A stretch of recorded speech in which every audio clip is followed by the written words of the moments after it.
Hola, bienvenidas y bienvenidos a esta presentación de un estudio bibliográfico sobre principios y aplicaciones de las operaciones unitarias de Ingeniería Química por estudiantes del curso Operaciones Unitarias 2 de la carrera de Ingeniería Química de la Universidad de Sonora.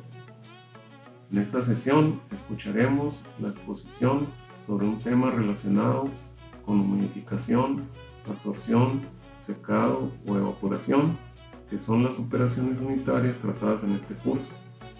Sin más preámbulo, vayamos a la presentación. Pues primeramente, buenos días. Mi nombre es Claudia Valeria Coronado Figueroa.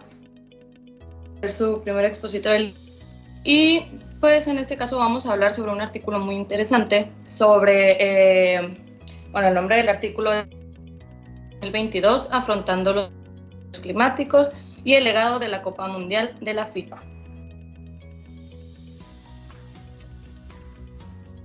Bueno, este artículo, pues como ya comentamos el título, fue escrito por Politimi Sofot, Benjamin Richard, John Kaiser, que son autores de Reino Unido. La revista que lo publicó es Sustainable Cities and Society. Tenemos que fue el volumen 14, fue del año 2015 y las páginas de la revista fueron de la 16 a la 30. Bueno, en esta presentación vamos a tomar temas como lo que es el clima, requisitos técnicos para los estadios, propuestas para los estadios, estimaciones de consumo de energía para refrigeración, licitación para la neutralidad del carbono, compromiso duradero y conclusiones con sus respectivas páginas. Muy bien, vamos a comenzar en lo que es, en este evento nosotros sabemos que en el 2022 pues, se va a llevar a cabo el mundial de fútbol en la ciudad de Qatar. Bueno, todo esto ha llevado a que esta ciudad adquiera ciertos compromisos también que ellos deben de cumplir con la FIFA para que este evento se pueda llevar a cabo en esta ciudad. Obviamente este tipo de eventos pues, se persiguen mucho porque dejan una gran derrama económica, una derrama también estructural muy grande. Entonces es por lo mismo que los países toman estos desafíos de implementar mejoras en sus construcciones, etcétera. Pero también, pues también vamos a tener muchos tipos de problemas en el camino. Primeramente, sabemos que Qatar es un país muy cálido, con temperaturas muy extremas. Al mismo tiempo es una ciudad con porcentajes de humedad también muy altos. Entonces, pues va a haber mucha gente que va a llegar y que no está acostumbrada a este tipo de climas, y también van a haber deportistas, futbolistas que van a llegar y que no están acostumbrados a este tipo de climas, aun cuando llegan, se supone que deben de llegar como 4 semanas antes. Todo esto va a hacer que, principalmente lo que está dedicado, que es el fútbol, que pues los futbolistas no van a poder rendir igual que un futbolista que sí va a estar acostumbrado a ese tipo de clima. También pues van a haber choques de calor, etcétera, para ese tipo de deportistas. Entonces pues no se quiere dar ese tipo de ventajas, ¿de acuerdo? También pues entonces lo que se busca es aumentar refrigeración en todos los estadios para que haya un confort térmico, así se le llama. También se le pidió a Qatar que todo este tipo, la tecnología que se vaya a utilizar para el enfriamiento de los estadios debe ser amigable con una neutralidad de carbono, emisiones de carbono. Todo esto siempre se debe de dar con el cumplimiento de requisitos de la FIFA, como dijimos, y todos los compromisos que se asumieron por Qatar deben de estar demostrados que ya se cumplieron. Y también se va a hacer un análisis preliminar, que es la carga o los megawatts de energía que van a ser necesarios para realizar este tipo de proceso, lo que es el enfriamiento de los estadios. Muy bien. El clima es un tema muy importante porque, como comentamos, Qatar va a experimentar condiciones de vida de un rango de entre más o menos 25 a 46 grados centígrados en la temporada de verano, que es cuando se va a llevar a cabo este evento. Y como dije, con humedades hasta de 100%. Entonces, como vemos aquí, si vemos estos cuadritos, tenemos temperaturas promedio de 46 grados y un promedio de humedad relativa del 90%. Vamos a tener una sensación mayor a 54 grados centígrados, lo que es en extremo diferente a muchas partes, a muchos países, como decíamos. Entonces, muchas personas, incluso, o sea, tanto deportistas, no van a estar acostumbrados a este tipo de climas, entonces hay mucha posibilidad de choques en la salud. Este tipo de situaciones, ¿qué es lo que hace? Primeramente, hay una interrupción en la respuesta termorreguladora de nuestro cuerpo. ¿Y qué pasa? Que luego pues hay un choque termorregulador exactamente en los órganos, entonces todos estos empiezan a fallar. Como dijimos, también va a haber falta de rendimiento. ¿Por qué? Porque va a haber más deshidratación y también se va a generar lo que es la hipertermia, donde sube demasiado la temperatura de nuestro cuerpo. Y como sabemos, pues van a ser eventos de duración prolongada, entonces pues todos los van a estar expuestos a este tipo de más involuntariamente, ¿no? Entonces, como dijimos, el desafío es que haya un confort térmico para tanto usuarios como deportistas. ¿Cómo vamos a medir el confort? Primeramente, sabemos que para que haya un confort térmico debemos checar lo que es la información, tanto temperatura de bulbo seco, de bulbo húmedo, humedades relativas y velocidad del viento, etc. Como vemos en clase, aquí nos podemos checar aquí, por ejemplo, si tuviéramos una temperatura promedio de entre 21 y 29 grados centígrados, que es la que se considera en confort térmico, humedades relativas de entre el 30 y el 70%, este sería nuestra de confort térmico.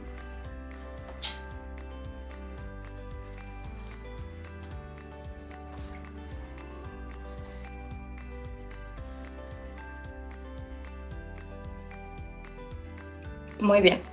¿Cuáles van a ser los requisitos para técnicos para los estadios?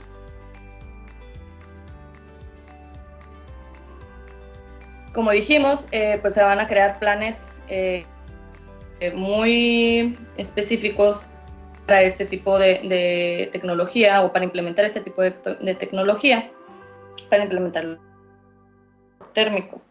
Entonces, pues la promesa fue entregar 12 campos de fútbol con renovación a gran escala, y de ahí debe esperar que el microclima pues niveles óptimos de confort, que obviamente pues también van a fluctuar dependiendo de la actividad del ocupante. No va a ser la misma clima que se va a manejar donde están las áreas de jugadores, donde van a estar descansando, donde están ya los usuarios solamente viendo lo que es el partido. Entonces, para esto, utilizar lo que son tipos de enfriadores como activos.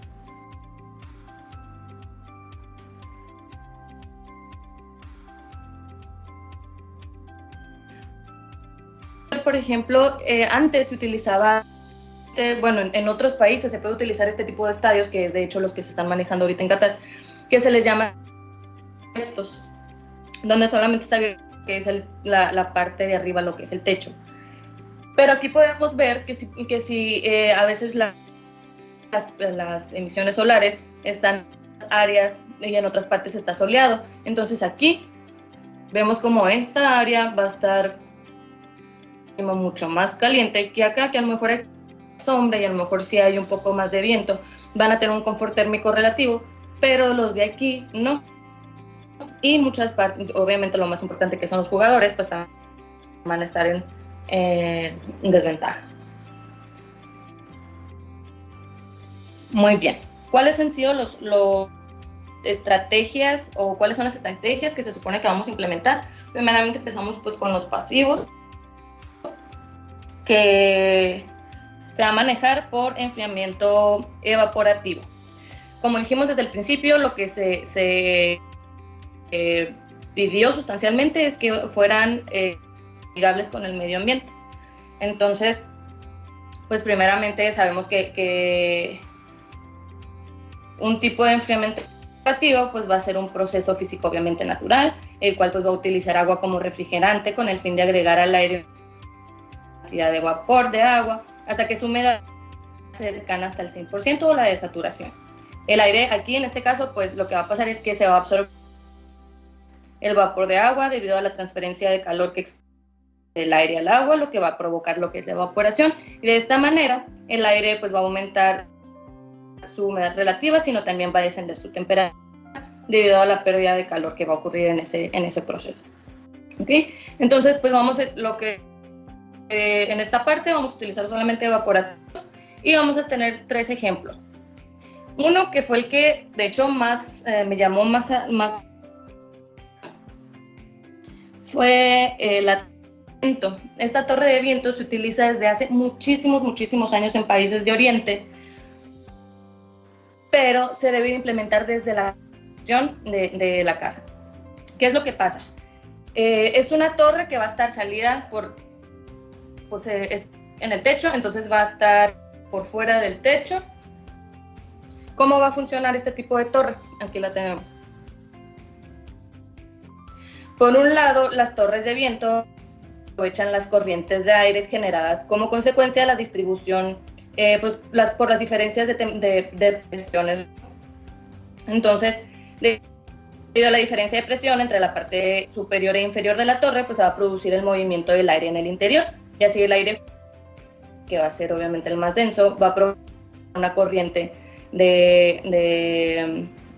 descendente por el aire, por la torre, pues.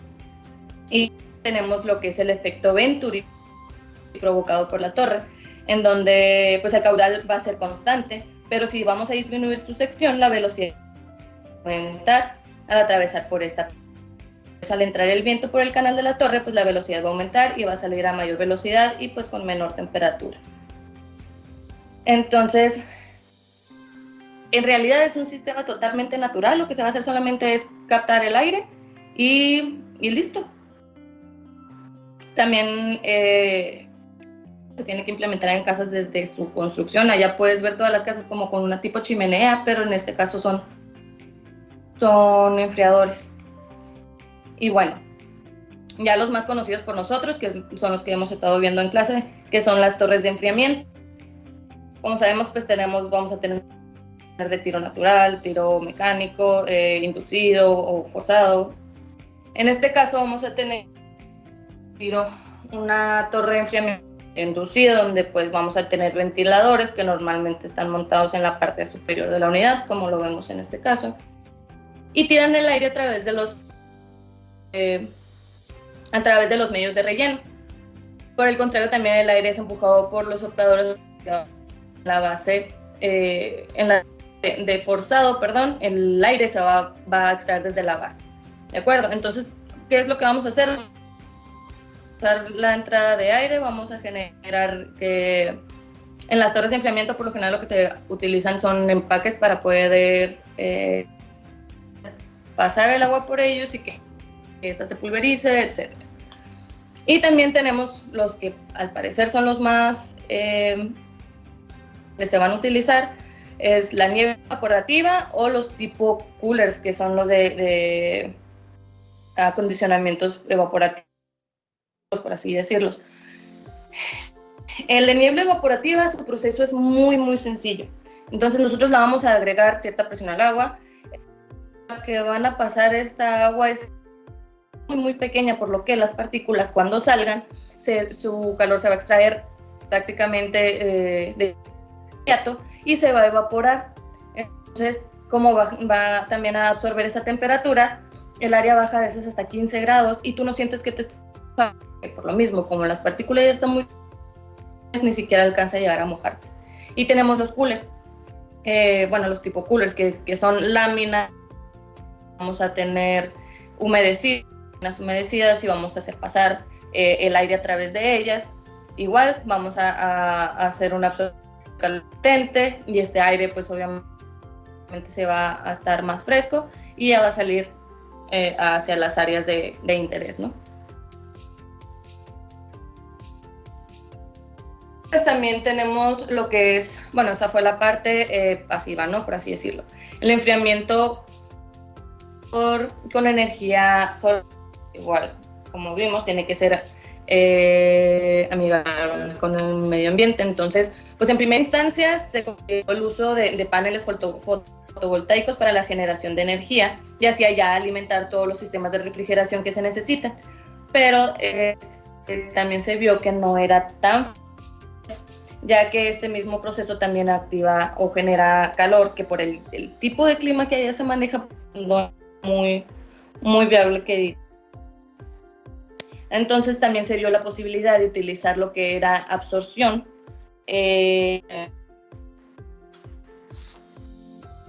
absorción solar, refrigeración por absorción o absorción solar. En este tipo de proceso funciona el intercambio pues, de cuatro partes. Tenemos lo que es el generador, el absorbedor, condensador y el evaporador. Una máquina de absorción se puede dividir en dos estados de presión: el de baja presión, donde operan pues, el evaporador y el absorbedor, y el de alta presión, donde trabaja el condensador y el generador y el desorbedor, perdón. Aquí la generación de frío comienza con el bombeo de líquido desde el absorbedor, que está a baja presión, al generador, que va a estar a alta presión. En este elemento pues ya se suministra la temperatura que se desea, y después el incremento de temperatura, ese incremento de temperaturas va a provocar, además de un aumento de presión, pues la ebullición y evaporación de los componentes. Como consecuencia del incremento de temperatura, fluye al condensador, mientras que la solución líquida que queda vuelve allá al absorbedor en forma de una más concentrada. Esta solución, pues más concentrada, ya recibió la energía térmica de la fuente de calor externa que le cedió el calor mediante un intercambiador, y la solución diluida, que a su vez va a pasar por el absorbedor. O sea, vale. La solución ya concentrada, que la cual ya ha cedido la energía en su zona de alta presión, ya es una solución subfriada, así se le llama. Entonces, pues de esta manera se tiene en el absorbedor una solución muy concentrada de una sustancia absorbente y por tanto con gran vapor de agua procede del evaporador. Y aquí el vapor de agua obtenido en el generador o desorbedor es condensado en el condensador con la concesión de energía al exterior, disponiendo entonces ya de un líquido caliente a alta presión que se va a evaporar al disminuir la presión a su paso por la válvula, y esa evaporación es la que va a generar el frío que se persigue con el proceso. Y después tenemos la que es de absorción. La única diferencia es que aquí, en vez de utilizar un absorbente líquido, se va a utilizar uno sólido. Hay grandes diferencias, pero en general el proceso es el mismo. Y bueno, las propuestas para los estadios, ya vimos cuáles eran los sistemas que se podían implementar, y ahora vamos a propuestas que se necesitan cumplir. Primeramente, diseños. Bueno, para generar estas propuestas se hicieron diseños a pequeñas escalas y se construyeron un estadio de 500 asientos más o menos. Esto lo logró una asociación que se llama ARU, y gracias a esta construcción del estadio se pudo ver que tenía un confort térmico de 23 grados centígrados y aún habiendo 45 grados centígrados en el exterior. Y pues esta persona logró también 0 emisiones de carbono. Entonces, ¿qué fue lo que hizo? Él utilizó conjuntos de colectores solares térmicos para aumentar la temperatura del agua a 200 grados centígrados por absorción. El agua calentada de esto se almacenará en un tanque que constituye el proveedor de calor del ciclo de enfriamiento y comprende enfriadores de absorción y también desecantes de enfriamiento. La combinación de estos dos sistemas de refrigeración, como vimos, pues no fue nomás porque sí, fue porque se demostró que eran los de más alto rendimiento y los de más rentabilidad, con 0 emisiones de carbono. Tenemos también los mecanismos de provisión de este sistema, que lo que se va a hacer es poner los sistemas de aire localizados debajo de los asientos para hacer circular el aire y limpio dentro ya de lo que es el estadio, y pues está también manteniendo ya los niveles de temperatura de confort requeridos. La estrategia también consume pues mucho menos energía comparada con un sistema de refrigeración superior. Y bueno, ¿cuáles son las restricciones para que nosotros podamos generar el diseño ya de esos estadios? Primeramente es que, bueno, estamos a una escala de 500 asientos solamente. Ya vimos, pero para que este confort se pueda lograr, se tiene que generar por lo menos 4 días antes del inicio del evento. Entonces, aquí lo que se consideró que en vez de utilizar agua, usar aceite para el tanque de almacenamiento a los 200 grados centígrados requeridos. Y también pues tenemos otra restricción, que hay mucho clima, lo que va a contrarrestar pues los efectos de flotabilidad del aire ya refrigerado, y pues pues hay muchos patrones diferentes, ¿no?, de aire. Y bueno, también se hizo una estimación del consumo de energía que se va a utilizar en Qatar. Para esto, pues el mayor ahora sí, desafío, el problema que tuvieron es que en Qatar pues no hay un estadio especial para poder generar ese tipo de estudios, y tampoco están integrados con tecnologías de refrigeración. Entonces, lo que se tuvo que utilizar fueron modelos de información junto con herramientas de simulación, que comúnmente pues para la predicción de comportamientos térmicos y energéticos de edificios, con una gran cantidad de criterios pues ya muy definidos por lo que son los usuarios. Y para eso pues necesitas investigar requisitos de la carga de refrigeración para la configuración ya de todo el sistema. Okay, entonces pues eso es lo que se hizo. Se utilizaron por software para poder realizar esta estimación de carga. Primeramente, ¿qué es lo que se necesitó? Fueron los datos de elementos estructurales, por ejemplo, lo que era el tipo de material, como láminas de material, las losas de hormigón, las láminas de policarbonato de translúcido, etc. También pues tenemos que conocer su absorción solar, su transmitancia. Todos estos datos iban directamente al software, y el software iba a hacer un análisis de cuál iba a ser su eficiencia, por así decirlo. Se debían de importar los datos de diseño, es decir, tenemos el software que se usó era Autodesk.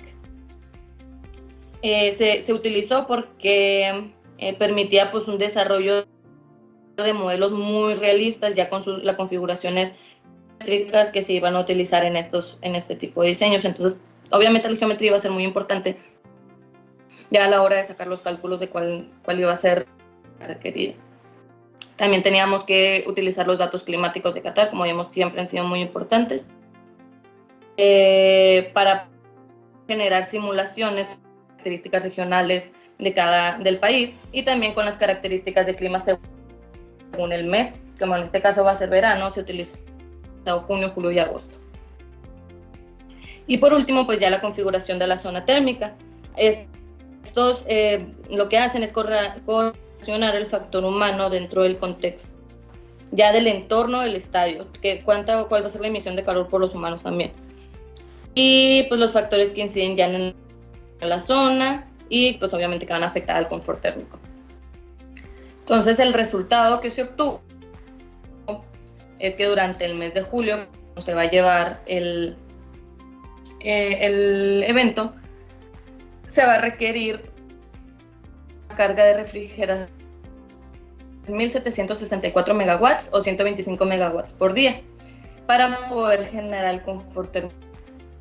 Este valor pues se desvía más o menos un 8.4% de los requerimientos de carga de refrigeración durante junio, que son los normales, aquí lo vemos, o de 1% durante agosto.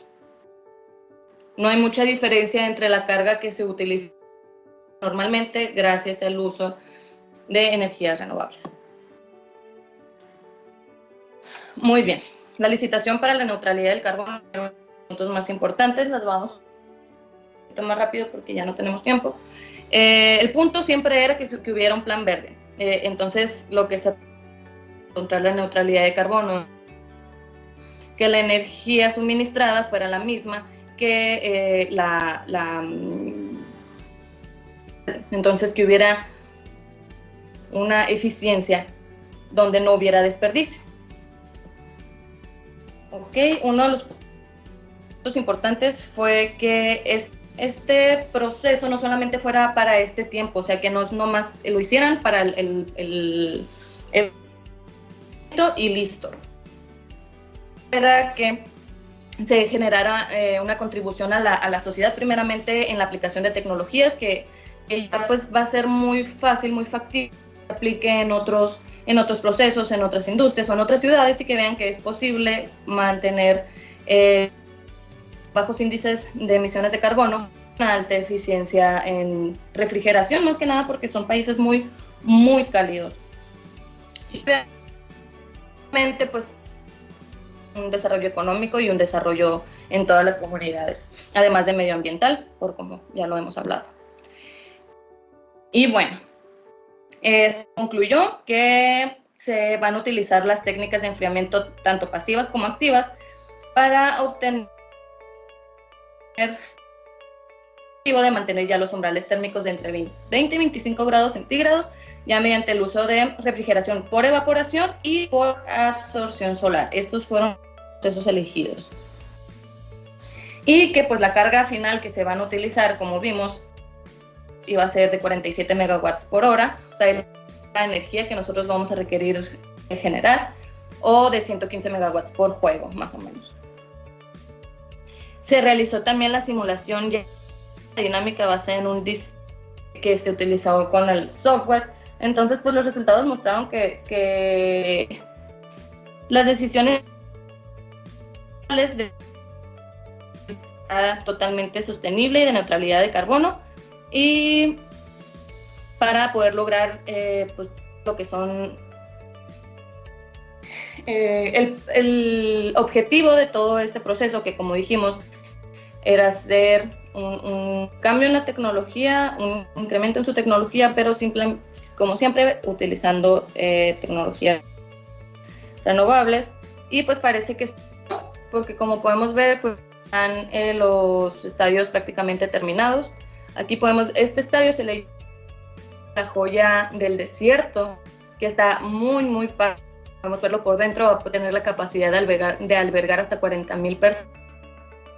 Entonces, pues imagínense también con las temperaturas y aparte el conjunto de personas, las emisiones de calor que podían haber.